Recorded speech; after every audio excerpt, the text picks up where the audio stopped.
আসসালামু আলাইকুম ভাই ব্রাদার, সকলকে জানাচ্ছি ঈদের শুভেচ্ছা, ঈদ মোবারক। এই জায়গাটা হলো আলাকসা পাহাড়, পাথরে ঘেরা এবং পাহাড়ে পাথর। আমরা পাহাড়ের উপরের দৃশ্যটা আপনাকে একটু দেখাবো। সেই জায়গাটা মেঘের আপ, মেঘের ওখানে উঠলে মেঘের সাথে পাহাড় ঘেঁষে আছে। আপগুলা মেঘের এই আপগুলা দেখা যাচ্ছে খুব সুন্দরভাবে, পাহাড়ে ঘেঁষছে, ঘোরাঘুরি খাচ্ছে। অনেক সুন্দর দেখা যাচ্ছে, অনেক সুন্দর প্রাকৃতিক দৃশ্য।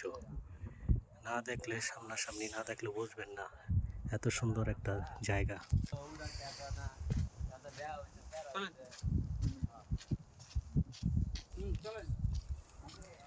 সে মেঘের আপগুলা পাহাড়ের সঙ্গে ঘেঁষে আছে, ঘোরাঘুরি খাচ্ছে। অনেক সুন্দর। আল্লাহ তাআলার কি সৃষ্টি, যে চোখে না, নিজ চোখে না দেখলে বোঝা যাবে না। অপরূপ সৃষ্টি।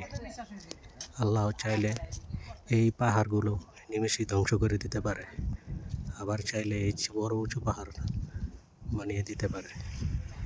আল্লাহর কাছে লাখো কোটি শুকরিয়া। আমরা এই পাহাড় দেখছি, সৌন্দর্য উপভোগ করছি। দেখেন এই দৃশ্যটা, দেখেন মেঘের সাথে পাহাড়ের সাথে ঘেঁষে ঘোরাঘুরি খাচ্ছে। মোবাইলে যতটুকু পারছি দেখাচ্ছি। এই যে দেখেন, মেঘের সাথে পাহাড়ে ঘেঁষে ঘোরাঘুরি খাচ্ছে।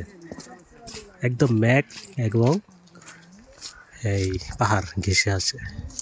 এত সুন্দর পাহাড়। আসসালামু আলাইকুম। খুব সুন্দর একটি পাহাড়।